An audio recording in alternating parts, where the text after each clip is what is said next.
एफएनएच news में आपका स्वागत है। राजनीतिक दिग्गजों की संतान श्रुति चौधरी सुरेंद्र सिंह और किरण चौधरी की बेटी हैं और पूर्व सीएम बंसीलाल की पोती हैं, जिन्होंने हरियाणा के मंत्रियों के रूप में काम किया है। उन्होंने भिवानी महेंद्रगढ़ निर्वाचन क्षेत्र से 15वीं लोकसभा के लिए चुनाव लड़ा और जीता। उन्होंने 2009 से ही कृषि और महिलाओं के सशक्तिकरण के लिए लोकसभा समितियों के सदस्य के रूप में कार्य किया। 2005 में अपने पिता की मृत्यु के बाद श्रुति चौधरी जी ने राजनीति में कदम रखा। उन्होंने उसी निर्वाचन क्षेत्र से चुनाव लड़ा और जीत हासिल की, जो उनके दादा ने 3 बार और उनके पिता ने 2 बार किया था। वे 2014 के चुनाव में सीट बरकरार रखने में विफल रही। आज उन्होंने अपने लोकसभा क्षेत्र का दौरा किया। वो अपने लोकसभा क्षेत्र में गांव-गांव जाकर लोगों की समस्याओं को सुन रही हैं। लोगों का उन्हें भरपूर समर्थन भी मिल रहा है। एफएनएस न्यूज द्वारा आज उनसे खास बातचीत की गई। आइए आज हम आपको मिलवाते हैं श्रुति चौधरी जी से। पिछले 2.5 साल के कार्यकाल में सरकार द्वारा क्या क्या काम हुए हैं या सरकार से क्या लोग संतुष्ट हैं, इस बारे में आपसे जानना चाहेंगे। गांव-गांव का जैसे आपने कहा दौरा है और करीब आज मेरे 40 गांव से ज़्यादा कवर मैं कर चुकी होंगी और गांव-गांव से यही बात निकल के आती है, जब मैं समस्याओं का अंत नहीं और लोगों को उन समस्याओं का समाधान निकलता हुआ नहीं नज़र आता है। ये पहली बार मैंने देखा कि इस प्रकार से इतनी गवर्नमेंट्स आई गई हैं। बुज़ुर्ग लोग भी बताते हैं कि जो उन्होंने अपने जीवन काल में इतनी गवर्नमेंट्स को देखा है, सरकारों को देखा है, बदला है, लाए हैं, गई हैं सरकारें, और वो कहते हैं कि इस प्रकार की विफल और निरस सरकार जिसका लोगों के प्रति इतना बेरुखा रवैया है, कोई समाधान निकालने के लिए तैयार ही नहीं जी। और इसलिए समस्याएं बढ़ती जा रही हैं। आप गांव में जाओ, मुआवजे नहीं बढ़ते, उसके लिए विधानसभा में किरण जी आवाज़ उठाती हैं, फिर उसका थोड़ा सा पैसा आता है, फिर चक्कर काटते रहते हैं किसान, और कागज़ी कार्रवाई में बिल्कुल उलझाया हुआ है। साइट्स पे सब कुछ बोलते हैं कि साइट्स पे आप अब सब कुछ डालो। जब साइट्स पे जाते हैं अपने सारा पेपर्स इकट्ठा करके, साइट नहीं काम करती। तो अभी मैं सिवानी तरफ थी, लोहारू असेंबली में, तो बता रहे थे कि किस प्रकार से पहले तो सरकार ने बोला कि हम आपको आप मूंग की प्लांटेशन करिए, आप बोइए, और जब किसानों ने शुरू किया और जब नुकसान हुआ तो जब मुआवजे की बात आई तो उनको कहा कि आपके जब भी वो मुआवजे का आप क्वालिफाइड हो कि जब आपने उसके पहले आपके फील्ड्स में, आपके खेतों में बाजरा होना चाहिए था। तो इस प्रकार की बेतुकी बातें और एक मजाक एक किस्म से बना रखा है। किसान एक साल से बैठे हुए हैं आंदोलन में। 2 दिन पहले, 3 दिन पहले 1 साल हो चुका है और कोई समाधान आसपास नज़र ही नहीं आता है। कोई किसी प्रकार का एंगेजमेंट ही नहीं है जी कि बात करें और इस बात का समाधान निकालें, क्योंकि एक गरीब किसान बैठा हुआ है जी, जिसकी लैंड होल्डिंग्स, जिसके पास ज़मीन अब बहुत कम बची है। जैसे वो विवश बीजेपी वाले कहते हैं कि जो धरने पे बैठे हैं वो किसान ही नहीं है। आप जैसे गाँव में जाते हैं तो आपको इस बात से कुछ अंदाजा होता है कि क्या वास्तव में वो लोग किसान नहीं हैं। इस प्रकार की जो बात करते हैं लोग, उनको तो लोगों को गांव में घुसने भी नहीं देना चाहिए। इतनी हल्की बात बना देते हैं, इतनी गंभीर बात, लोगों के दुख और दर्द को इतना डाइल्यूट करने की कोशिश करते हैं। तो ये लोगों को तो गांव के अंदर घुसने ही नहीं देना चाहिए। जैसे काफ़ी सारे गाँवों में इस तरह के होर्डिंग्स वगैरह भी लगाए हैं। काफ़ी सारे गाँव के पंचायतों ने इस तरह का निर्णय भी लिया है कि गाँव में बीजेपी के किसी भी कार्यकर्ता को या किसी नेता को नहीं घुसने दिया जाएगा। ठीक लिया है। अगर जो किसानों के साथ नहीं खड़ा, बिल्कुल ठीक निर्णय लिया है।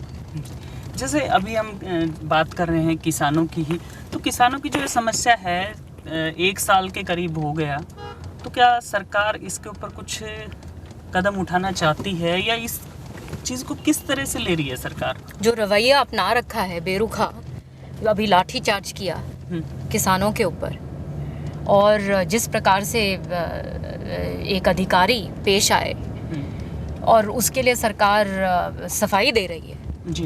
तो लगता तो नहीं है कि इनकी कोई मंशा है किसानों के साथ बात करने की और कोई समाधान निकालने की। जैसे किसानों के ऊपर ही बात करते हुए पीछे कुछ दिन पहले की बात है कि कैप्टन अमरिंदर सिंह जी ने इस्तीफ़ा दे दिया। बीजेपी के जो नेता हैं, बीजेपी कार्यकर्ताओं द्वारा धरना प्रदर्शन किया गया, मांग की गई अमरिंदर सिंह जी के इस्तीफे की और उन्होंने इस्तीफ़ा दे दिया। हर रोज़ बीजेपी के जो मुख्यमंत्री हैं उनके इस्तीफे की मांग की जाती है, तो वो इस्तीफ़ा क्यों नहीं दे रहे? ऐसा है कि कोई आए इनकी तरफ से, काम 2.5 साल में हुआ नहीं है जी। और लोगों को उम्मीद नहीं है कि आगे भी कुछ हो जाए, चाहे कोई नया है चाहे कोई पुराना रहे। रवैया जो है सबका एक ही बराबर है बीजेपी में। जी। अभी हम बात करते हैं आपके कर्मभूमि, जन्मभूमि भिवानी महेंद्रगढ़ लोकसभा क्षेत्र की। हम देखने में आया है कि पिछले 7.5 साल से 8 साल से कोई भी इस एरिया में कोई भी ऐसा कोई प्रोजेक्ट नहीं आया, कोई काम नहीं हुआ। दादरी ज़िला की बात करें तो लोगों की ज़ुबान पर एक ही बात है कि ज़िला बनने से पहले जो हालात थे, उसके बाद ज़िला बनने के बाद जो भी हालात हैं सारे बिगड़े ही हैं। तो आप इस बारे में क्या कहना चाहेंगे? बिल्कुल कुछ काम ही नहीं हुआ है। आज भी जहाँ से हम आ रहे हैं, आप साथ थे कि कैसे गवर्नमेंट स्कूल में जो सबसे बड़ा स्कूल है जी। यहाँ पे, वो किस प्रकार से पानी से भरा हुआ है अभी। और अधिकारी कह रहे हैं कि नागरिकों को वो कह रहे हैं कि आप बताइए कैसे निकालें। जी। मतलब ये क्या मजाक है? ये जब नागरिक डिमांड कर रहे हैं, ज्ञापन दे दिया। जी। बीमारियों का घर है जहाँ पे पानी खड़ा हुआ है, लोग, व्यापारियों के दुकानें बंद हैं और सब इस बात से परेशान हैं और अधिकारी कह रहे हैं कि आप बताइए कि कैसे हम निकालें। अरे मैंने तो ऐसी बात सुनी नहीं कभी। जी। बार बार अधिकारियों की तरफ से यही बात ऊपर से कुछ कोई काम नया का तो मतलब ही नहीं है। जो पुराना काम था उसका भी कोई मरम्मत नहीं है। श्रीमती किरण चौधरी जी ने सीवरेज ट्रीटमेंट प्लांट बनाया था, वाटर वर्क्स बनाया था जी। उसके बाद तो यहाँ पे कुछ बना नहीं है, नथिंग। जैसे हम बात कर रहे हैं दुकानदारों की, जैसे आपने बताया कि दुकानदारों के दुकानों में पानी घुसा हुआ है, मुआवजे की मांग हो रही है। तो बंसीलाल सरकार में हमने देखा था कि जब भी दुकानदारों पर कोई भी परेशानी आती थी तो वो आगे खड़े मिलते थे, लेकिन अब सरकार की तरफ से किसी प्रकार का कोई आश्वासन तक भी नहीं मिला है दुकानदारों को। तो दुकानदारों के प्रति ये बेरुखी सरकार की है, इससे सरकार पर क्या इफेक्ट पड़ेगा? आने वाले चुनाव इस बारे में क्या कहेंगे? जवाब मिलेगा और एक ऐतिहासिक चुनाव होगा जहाँ लोग इस प्रकार से आएंगे और ये इनके जनप्रतिनिधि जो हैं, जो चुनाव में जाएंगे, वो बाहर निकलने लायक अपने घरों से नहीं होंगे। ये समय आएगा। और जहाँ तक जो जनप्रतिनिधि है वो अगर सिंसियर है अपने क्षेत्र के प्रति, अपने काम के प्रति, अपनी रिस्पॉन्सिबिलिटी के प्रति। मेरे टाइम पे मुझे याद है कि किस प्रकार से यहाँ पे एक बहुत ज़बरदस्त जब ठंड पड़ी थी और पाला जमा था और सारा की सारी जो फसल है वो ख़राब हो गई थी उस वक्त। और पाला जो शब्द है वो प्राकृतिक आपदाओं में शामिल नहीं था, मतलब उसके लिए कोई मुआवजे का कोई उसका वो सिस्टम नहीं था उस वक्त। और ये बात मैंने लगातार उठाई पार्लियामेंट में भी, और 30 करोड़ के लगभग मुआवजा पहली बार पाले के लिए बटा भी, और उसके बाद पाला शब्द प्राकृतिक आपदाओं में शामिल भी हुआ जी। और उसके बाद ये अलग बात है कि फिर पूरा सिस्टम ही सरकार ने जो अब आई है वो बदल दिया जी। लेकिन उस वक्त 30 करोड़ मुआवजा इस पूरे दक्षिण हरियाणा क्षेत्र में बटा था जहाँ जहाँ लोगों को नुकसान हो। तो ये आप में एक मिसाल है। अगर आप काम करना चाहते हैं तो कोई रोकने वाला आपको नहीं है जी। आपको बस लगे रहना पड़ता है। 10 दिन ज़्यादा लग सकते हैं, 20 दिन लग सकते हैं, लेकिन आपको रिजल्ट मिलता है। समस्याओं का उठाने से ही समस्याओं का समाधान। बिल्कुल बिल्कुल। और उसके लिए समस्याओं को उठाने के लिए और पीछा करने के लिए जी आपको पीछा करना पड़ता है जब तक उसका समाधान नहीं निकले। आपकी भिवानी महेंद्रगढ़ लोकसभा क्षेत्र से ही दोबारा चुनाव लड़ने की शायद बिल्कुल रहेगी। और एब्सोल्युटली ये मेरा घर है, मेरा चुनावी क्षेत्र रहा है और मुझे बहुत लगाव है और मैंने 3 चुनाव ऑलरेडी मैं लड़ चुकी हूँ, तो यहाँ पे मैं फिर से आपकी क्या क्या योजनाएं रहेंगी? देखिए, जो मैंने प्रोजेक्ट्स शुरू करे थे, कितने सारे थे। और पहले तो उनको ही पटड़ी पे लेके आऊँगी। जैसे मेडिकल कॉलेज था जी। मेरे टाइम पे, मैंने भिवानी में उसको घोषित करवाया था। आज उसकी एक नींव तक नहीं रखी। वो भी नहीं रखी, एक ईंट तक नहीं रखी, उसका बस नाम बदलते रहते हैं, उसके ऊपर राजनीति करते रहते हैं। लेकिन अगर वो हॉस्पिटल बना होता तो शायद कोरोना के टाइम पे मेडिकल कॉलेज बना होता, बच्चे पढ़ते कोरोना के टाइम पे, कुछ उसका सहारा होता जी। लेकिन कुछ छोड़िए इन लोगों की बात। जब मेरे हाथ मजबूत होंगे तो ज़रूर जितने भी ये जैसे बहुत सारी चीज़ें जो करनी है, अपने जो मेडिकल कॉलेज को पूरा उसके ऊपर काम करना है। हॉस्पिटल्स मेरी बहुत इच्छा है कि मैं ये मेरा लॉन्ग टर्म भी प्लान है और शॉर्ट टर्म भी गोल, दोनों ये हैं कि मैं हॉस्पिटल्स अपने तमाम क्षेत्र में बना सकूं, जहाँ पे लोग विवश ना हों इधर उधर जाने के लिए, इन टर्म्स ऑफ हिसार या जयपुर। और क्योंकि रूरल इंडिया में जब आप देखते हो कि गाँव में कितने लोग, हमारे सारा पूरा देश गांव में बसता है, और जब उनको हॉस्पिटल जाना पड़ता है तो कई तो बेचारे रास्ते में ही प्राण उनके छूट जाते हैं। तो ये एक मेरे लिए एक बहुत दिल के करीब बात है, और इसके ऊपर मैं हमेशा इस पे ही काम मैं करूँगी। एजुकेशन, वाटर, आज के दिन पानी भी एक चैलेंज है जी। जब आप इतने साल हो गए, 70 साल हो गए, फिर भी लोग आज भी पानी के लिए वही सिस्टम, वो सुधर ही नहीं पा रही वो बात।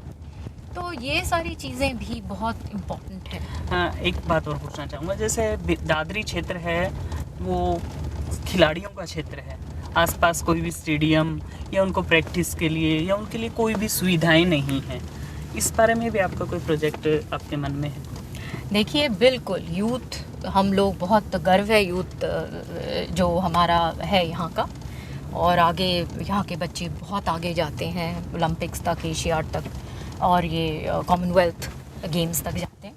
तो यहाँ पे हर तरीके से, जैसे जब श्रीमती किरण चौधरी जी भी जब स्पोर्ट्स मिनिस्टर थी तो उन्होंने बहुत कुछ किया था, ऐसी पॉलिसीज़ लाई थी जिससे बच्चों का उनको लाभ हो।